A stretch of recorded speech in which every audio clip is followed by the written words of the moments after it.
ए hello, excuse me, ये मेरा bag ना ये गाड़ी में डालो। तुम क्यों रखोगे? इट्स ओके सताक्षी, मुझे लगता है इनको हमारी मदद की ज़रूरत है और लगेज है तो काफ़ी भारी भी होगा। ये लड़की ठहरी, इससे उठेगा नहीं। कोई बात नहीं, मैं रख देता हूँ। ये गाड़ी आपकी? हाँ।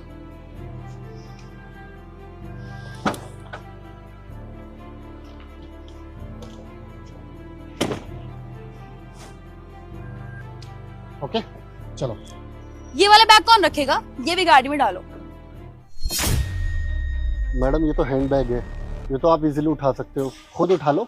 So what? तुम्हें क्या ये काम फ्री में करने के लिए बोल? मैं पैसे दूंगी तुम्हें इस काम के, ठीक है? इसको गाड़ी में डाल दो। ये क्या बदतमीजी है? किस तरीके से बात कर रही हो तुम मेरे हस्बैंड से? मेरे हस्बैंड ने पैसे के लिए तुम्हारी मदद नहीं करी है, इंसानियत के नाते करी है कि वो बैग भारी था इसलिए रख दिया। ये बैग तो कोई बच्चा भी उठा लेगा, खुद उठा लो। ये इंसानियत का पार्ट ना कहीं और जाके पढ़ाना, ठीक है? मुझे पढ़ाने की जरूरत नहीं है और मैं इस काम के तुम्हें पैसे दे रही हूँ, तो इस बैग को चुपचाप उठा के गाड़ी में डालो।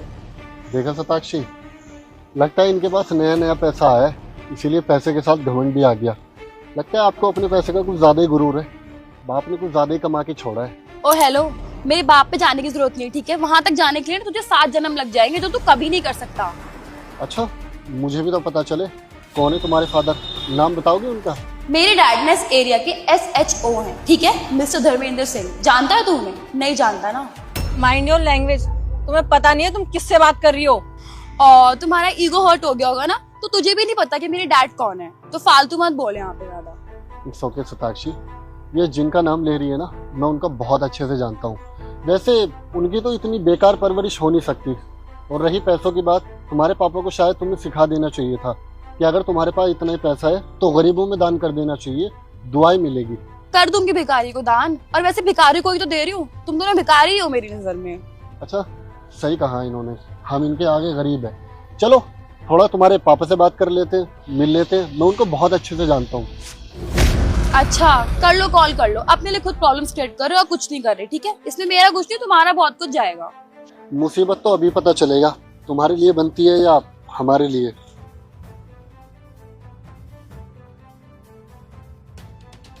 कैसे हो धर्मेंद्र जी? हेलो सर, जय हिंद। क्या है ना, एक तो मुझे गाड़ी की जरूरत थी, मैं और आपकी मैडम कहीं घूमने के लिए जा रहे थे और यहाँ पर आपकी बेटी भी मिल गई, तो थोड़ा सा उनसे भी इंट्रोड्यूस कर लिया। वो आपसे मिलना चाहते हैं, क्या आप थोड़ी देर के लिए आ सकते हो? क्या? ठीक है सर, मैं अभी 2 मिनट में आया सर, बस। जी, हम विलास के बाहर है। ठीक है सर, ओके। आ जाइए। जय हिंद सर। सरीना, तू यहाँ क्या कर रही है? क्या है ना कि गुजरते हुए जा रहे थे तो इनका यहाँ पर लगेज रखा हुआ था, तो बस इन्होंने मदद मांगी और हमने मदद कर दी। मदद के बदले में ये हमें 1000 रुपये दे रहे थे। धर्मेंद्र जी, अब आप ही बताइए, आपकी बेटी से मुझे 1000 रुपये ले लेने चाहिए या नहीं? क्या तेरा दिमाग सही है? जानती है कौन है? तुझे बात करने की तमीज नहीं है? और तेरे पास इतना पैसा हो गया कि मदद करने के पैसे दोगे? अरे मदद करने के लिए थैंक यू बोला जाता है, पैसे नहीं दिए जाते। इतनी भी अकल नहीं है? कौन है पापा? ये मैं नहीं जानती से, और आप इसको सर क्यों बोल रहे हो? तेरा दिमाग चल गया है? ये यहाँ के आई है, सब सर हैं और मैं इनके अंडर में काम करता हूँ। लगता तू मेरी नौकरी खा जाएगी। सर, इसकी तरफ से मैं माफी मांगता हूँ आपसे। नहीं, इट्स ओके। लेकिन धर्मेंद्र जी, आपसे मुझे एक बहुत बड़ी शिकायत है। आपको पता है, आप हमारे सारे स्टाफ में सबसे ज़्यादा सीनियर हो और आपने बहुत नाम रोशन किया है। लेकिन मैं आऊँगा कि जितना नाम आपने रोशन किया है, आपकी बेटी भी उतना ही करे। लेकिन अभी ये जिस रास्ते पर है ना, ये आपका नाम रोशन तो दूर, ये आपका नाम डुबाएगी ज़रूर। तो अभी आपके पास वक्त है कि आप अपनी बेटी को समझाओ और थोड़ा सिखाओ, ताकि ये सही रास्ते पर चले। बाकी आपकी ज़िंदगी और आपकी बेटी और आपकी लाइफ। गाड़ी की चाबी तू घर चल। पापा, मैं उनसे बात करके आती हूँ, मैं उनको सॉरी बोल के आती हूँ। Excuse me sir. Sir, I am really sorry, मुझसे बहुत बड़ी गलती हो गई। मुझे पता नहीं था कि आप यहाँ के ऑफिसर हो और मैंने आपको इतना कुछ बोल दिया। I am really sorry for this. It's okay, तुम्हें तुम्हारी गलती का एहसास हो गया, वही बहुत है।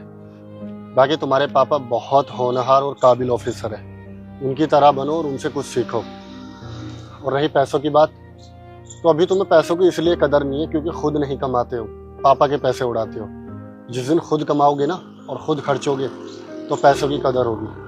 और बाकी ये घमंड, ये थोड़ा कम करो, लाइफ में बहुत आगे जाओगे। सर, मैं आपसे एक रिक्वेस्ट करती हूँ, प्लीज मेरे डैड को जॉब से मत निकालना मेरे इस बिहेवियर की वजह से। नहीं नहीं, तुम्हारी गलती की सज़ा मैं उनको क्यों दूंगा।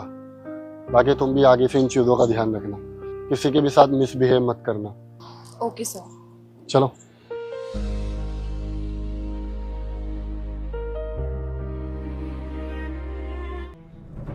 हेलो बेटा, अंदर क्या देख रहे हो और आप कौन है, कहाँ से आए हो? वो साहब, हमारे पति ना ई ऑफिस में काम करते हैं, हम उनके लिए आए थे। तो क्या हुआ, आप अंदर चले जाओ। नहीं साहब, हम अंदर नहीं जा सकते। हम अंदर जाएंगे तो हमारे पति की बेइज्जती हो जाएगी ना, इतने बड़े ऑफिस में काम करते हैं। अरे नहीं नहीं, कोई बेइज्जती नहीं होगी और आपको कोई जज नहीं करेगा, आप अंदर चले जाओ। नहीं नहीं साहब, हम अंदर नहीं जा सकते, वो बहुत गुस्सा करेंगे कि वो मना करते हैं हमको ऑफिस में आने के लिए। आप ना हमारा बस एक काम कर दीजिए, ये खाना ना आप हमारे पति को दे दीजिएगा। उनका नाम ना सैम खान है। वो का है ना, आज ना वो खाना खाए बिना आ गए थे, तो हम सोचे खाना दे आए, उनका पेट भर जाएगा। बाहर के खाने से पेट खराब हो जाता है ना, इसलिए आप ये दे दीजिएगा।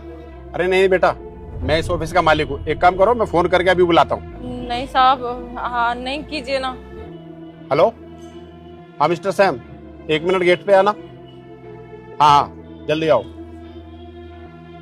बेटा, वो अभी बाहर आ रहे हैं, ठीक है?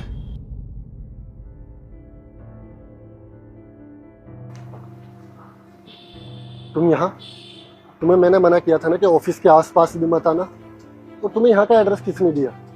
वो यहाँ का एड्रेस वो आपके कार्ड पे लिखा हुआ था ना, वहाँ से देखा था। और हम आपके लिए बस खाना लेकर आए थे, आप सुबह बिना खाए आ गए थे ना, बाहर का खा के पेट खराब हो जाता है।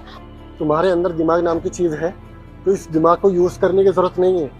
और मेरा पेट मैं मर्जी खाओ, तुम्हें यहाँ आने की जरूरत नहीं थी। अरे यार, तुम मेरा नाम खराब कराओगे क्या? मेरे इस ऑफिस में इज्जत है, मेरी बेइज्जती कराओगे तुम। नहीं नहीं, आप गुस्सा मत कीजिए ना, आप बस खाना रख लीजिए और ये पैसे रख लीजिए। वो पापा जी ने दिए थे ना, आपके बहुत खर्चे होते हैं ना यहाँ आप आते हो, ये पैसे और ये खाना रख लीजिए, हम चले जाएंगे, आप गुस्सा मत कीजिए। बोला था ना कि ये पैसे अकाउंट में डलवा देना। क्या तुम्हारे बाप को और तुम्हें इतना नहीं आता कि अकाउंट में पैसे डलवाते कैसे हैं?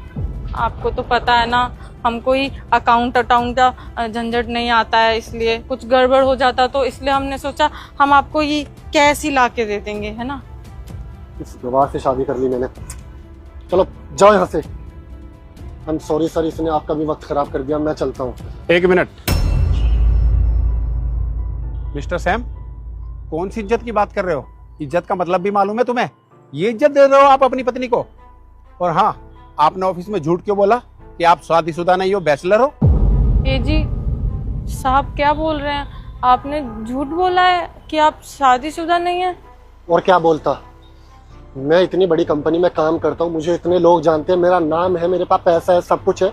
मैं क्या बताता इन सबको कि मेरी एक महान लड़की से शादी हो रखी है, जो गवार की अंगूठा छाप लड़की है, जिसको ABCD तक नहीं आता। अरे ये सब लोग मुझ पे हंसते और मेरा मजाक बनाते, इसलिए मैंने सबसे छुपाया कि मेरी शादी नहीं हो रखी, मैं बैचलर हूँ। अरे अगर ये अनपढ़ है तो इसमें क्या गलती है इसकी? और हाँ, हिंदुस्तान में बहुत सारे लोग अनपढ़ है, तो क्या उनकी इज्जत नहीं होती? आप इसकी इज्जत नहीं कर सकते? और हाँ, अगर आपको इतनी ही प्रॉब्लम थी तो इससे शादी क्यों की थी? जब तुम इसको सबके सामने अपना नहीं सकते, इसे इज्जत नहीं दे सकते, तो इससे शादी क्यों कर ली आपने? और हाँ सैम, आप भी गांव से ही आए थे ना, और मैं भी देख गांव से ही आया था। इतना बड़ी फैक्ट्री लगा करके भी ना मैं अपने आप को भूला नहीं, आज भी मैं अपने गांव से जुड़ा हुआ हूँ। आपको 4 दिन नहीं हुए शहर में आए हुए और आपको शहर की हवा लग गई, इसको गंवार बताने लगे। अरे ये तो वो लड़की है, इन शहर की लड़कियों से ना लाख गुना अच्छी है। तू जानता है, ये शहर की लड़कियां, इन्हें देख करके ना उनकी चकाचौंध में तुम पागल हो जाते हो, लेकिन ये लड़की आजीवन ना तुम्हारी सेवा करेगी, समझे? गांव की लड़कियां वो होती हैं अपने पति को ही सब कुछ मानती है, और तू इसका अनादर कर रहा है। इसकी इंसानियत देख। तू सुबह ऑफिस में ना बिना कुछ खाए आ गया, तो एक खाना बना करके तेरे ऑफिस में आ गई, और हाँ, इससे पैसे लेते हुए तो तुझे कोई शर्म नहीं आ रही, लेकिन इसे अपनाने में तुझे शर्म आ रही है क्योंकि ये अनपढ़ है। और हाँ, जो बंदा झूठा हो और अपनी बीवी की इज्जत नहीं कर सकता, मेरे ऑफिस में ना उसके लिए कोई जगह नहीं है। आप एक काम करो, आप यहाँ से जा सकते हो। नहीं सर, प्लीज नौकरी से मत निकालिए, मुझसे बहुत बड़ी गलती हो गई। आई रियलाइज कि मुझे सताक्षी के साथ अच्छे से बिहेव करना चाहिए था। आखिर ये मेरी पत्नी है, माफ कर दो सर। देखो सैम, मुझसे माफी मांगने से कुछ नहीं होगा। अगर माफी मांगनी है तो अपनी पत्नी से मांगो। साक्षी, आई एम सॉरी यार, मैं इस शहर की चकाचौंध में भूल ही गया था कि मेरी एक पत्नी है जो मुझे इतना प्यार करती है। अरे तुम देखो ना, इतनी तपती गर्मी में तुम मेरे लिए खाना लेकर आ गई, और यार तुम हमेशा मेरे दुख में मेरे सुख में हमेशा मेरे साथ रहे हो। न जाने पैसों की भी तुमने मेरी कितनी मदद की है, और मैं कभी तुम्हें प्यार तो छोड़ो, कभी तुम्हारी इज्जत तक नहीं कर पाया। सताक्षी, मैं तुमसे वादा करता हूँ आज के बाद मैं तुम्हारे साथ बहुत अच्छे से रहूंगा और तुम्हें बहुत प्यार करूंगा, और तुम्हें किसी चीज़ की कोई कमी महसूस नहीं होने दूंगा। हाँ बेटा, आपको यहाँ आए हुए कितने दिन हो गए? 1 महीना। 1 महीना। सैम, आपने इन्हें दिल्ली भी नहीं घुमाया होगा। देखो, मैं तुम्हें ऑफिस की तरफ से 3 दिन की छुट्टी देता हूँ। आप इन्हें अपने साथ में लेके जाओ और पूरी दिल्ली घुमाओ, और वहाँ से अच्छे से शॉपिंग कराना। देखना एक दिन ना यहाँ की जो लड़कियां ना उससे कहीं ज्यादा सुंदर है ये लड़की, समझ गया? अब जाओ। मैं घूमने जाना था ना, कल चलते। ओके, चलो अब आराम से घर जाओ। ठीक है, हम चल रहे हैं। हाँ, thank you so much sir. Sir मैं बाकी का काम खत्म करता हूँ, आप चल रहे हो साथ में? नहीं, मैं कॉल अटेंड करके आ रहा हूँ, आप जाओ।